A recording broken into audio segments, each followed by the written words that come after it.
안녕하십니까. HR 레시피 장셉 복셰프입니다.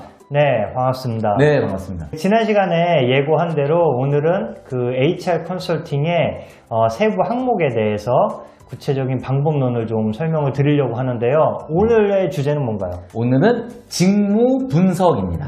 직무 분석. 제목만 들어도 좀 머리가 아픈데요.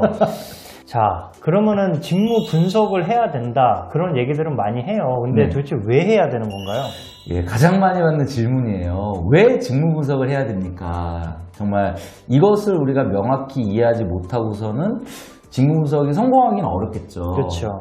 네, 자, 한번 생각을 해볼게요. 이제 인사 관리는 사람과 일에 대한 것이잖아요. 네. 잘 생각해보면 사람이 일을 하는 거죠. 그런데 이 일이 없다라면 과연 사람이 출근할 필요가 있을까요? 없죠. 그렇죠. 네. 그렇기 때문에 우리는 일하려 출근하는 거예요. 그렇다면 이 일이 무엇인지를 먼저 살펴보는 건 당연히 필요하다 이렇게 생각해 볼 수 있고요. 직무 분석이란 단어 자체가 좀 어려운데 직무 분석을 좀 더 구체적으로 설명해 주시겠어요? 직무 분석 절차는 크게 네 가지로 나눠지는데요. 첫 번째가 직무 분석 사전 준비 단계고요. 두 번째는 이제 직무 정보를 수집하는 단계. 세 번째는 직무 분류 체계를 수립하는 단계. 그리고 네 번째는 직무 기술서와 명세서를 만드는 단계. 이렇게 네 단계로 볼 수가 있어요. 네. 단계별로 간단히 말씀드리면 직무 분석 사전 준비에서는 현재 우리 회사에 있는 직무 정보가 많아요. 뭐 조직도도 있고 인원원양도 있고 매뉴얼도 있단 말이에요. 그렇죠. 이런 걸 통해 가지고 우리 회사 직무 정보를 모으고요. 이거를 하기 위해서 TFT가 필요해요.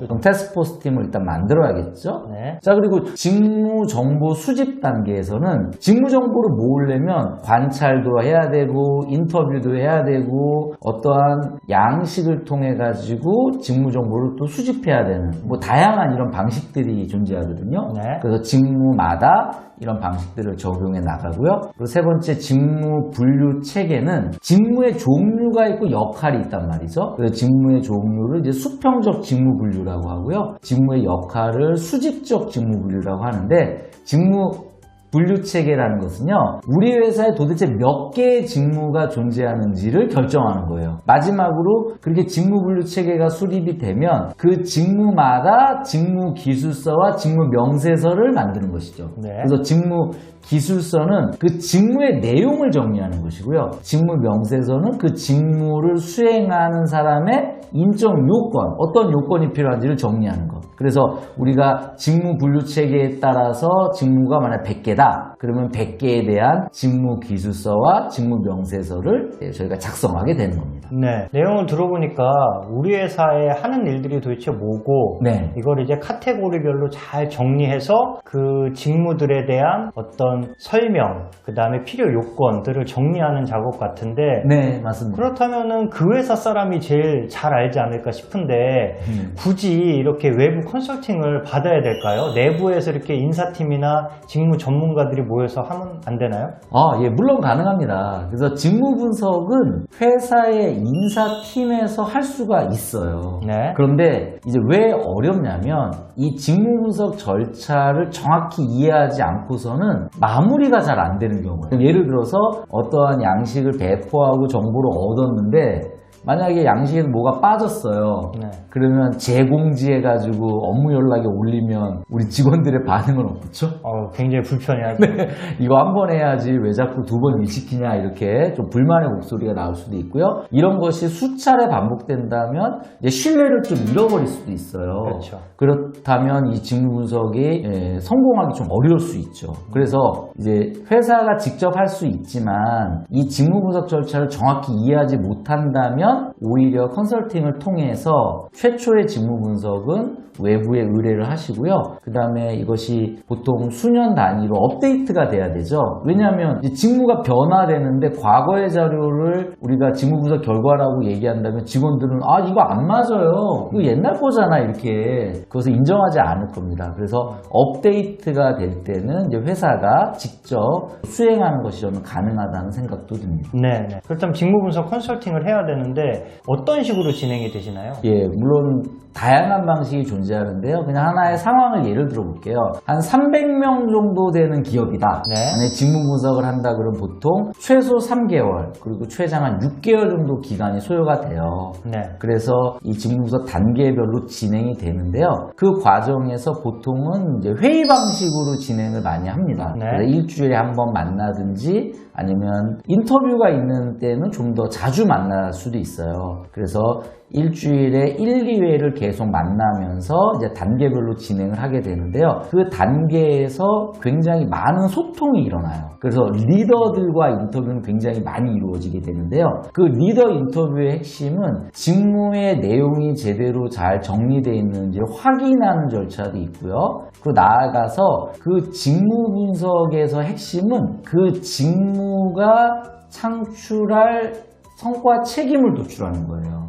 그럼 해당 직무가 어떠한 성과를 창출해야 되느냐? 그럼 그것을 제대로 이해하지 못했다면 이 직무 분석이 성공하기 어렵겠죠? 네. 그렇다면 리더 인터뷰를 통해서 그런 직무가 창출할 성과 책임을 다시 한번 확인하는 그런 절차가 진행이 되고요. 네. 자, 그렇다면 성과 책임이 도출이 됐다라면 그 성과 책임을 측정할 KPI가 필요하죠. 그렇죠. 들어보셨을 거예요. KPI, Key Performance Indicator라고 하는데 그럼 그 KPI를 어떻게 도출했는지 그건 또 확인하는 절차가 필요해요. 그렇기 때문에 이 직무 분석을 FM대로 수행하다 보면 상당히 많은 인터뷰가 중간에 이루어지게 되고요. 이제 직무가 확정이 되겠죠.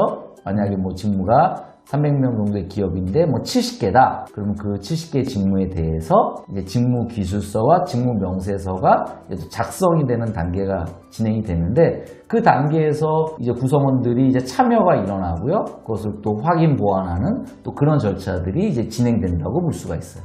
네. 자, 굉장히 복잡하면서도 꼭 필요한 작업처럼 보이는데요.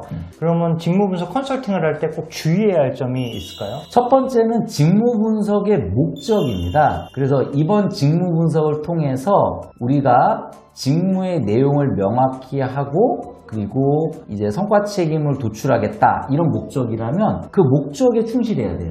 네. 근데 만약에 적정 인력 산정처럼 갑자기 근무 시간을 조사하게 되면 직원들 입장에서는 나는 놀아요라고 말하고 싶은 직원은 없겠죠. 그렇죠. 그럼 거기서 직무의 내용이 과대 산정되는 이러한 결과가 초래됩니다. 그래서 모든 것을 한 번에 해결하려고 하지 마시고요. 네. 이번에 직무 분석의 목적이 무엇인지 그것을 먼저 명확히 하고 거기에 집중하는 것이 필요하고요. 두 번째는 직무 분석 결과가 인사 관리와 연계되는 거예요. 그래서 많은 기업들이 직무 분석을 하고 이걸 어디다 쓰지 이런 고민을 해요. 네. 그러다 보니까 서랍에 그냥 들어가는 거죠. 예, 그렇게 되면 직무 분석을 왜 했는지도 이제 모르게 되는 현상이 일어나거든요. 네. 그래서 보통 직무 분석은 직무 평가와 연계된다라든지 인사 평가 제도와 연계된다라든지 직무급과 연계된다라든지 이렇게 다 연계성을 갖습니다. 그래서 직무 분석 결과를 반드시 인사 관리와 연계해 나가는 것이 필요하고요. 자, 세 번째는 이제 이 직무 분석 결과의 업데이트예요. 그래서 많은 기업들이 한번 직무 분석을 하고서 그 다음에 이것을 그대로 방치해 놓는 경우가 있어요. 근데 지금 환경 변화가 엄청 빠르잖아요. 네. 그러다 보니까 이 직무의 내용이 계속 변화됐는데 네. 과거의 직무 정보를 그대로 가지고 있는 거예요. 그렇다면 이것은 활용 가치가 거의 없게 되죠. 그래서 최소한 3에서 5년 단위로 직무 분석을 업데이트해 주는 게 필요하고요.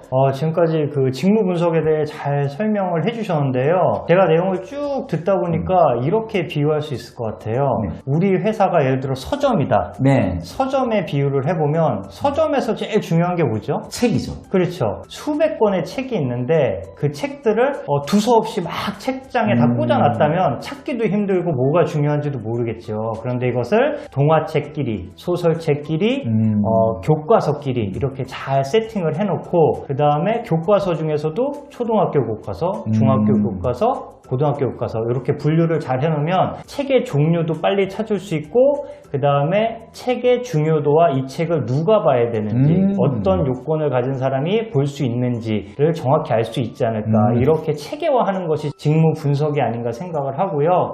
이렇게 여러분의 회사도 직무 분석을 깔끔하게 해서 인사를 좀 더 체계적으로 하실 수 있기를 바라겠습니다. 네, 네, 지금까지 HRDC 장 셰프 복 셰프였습니다. 감사합니다. 감사합니다.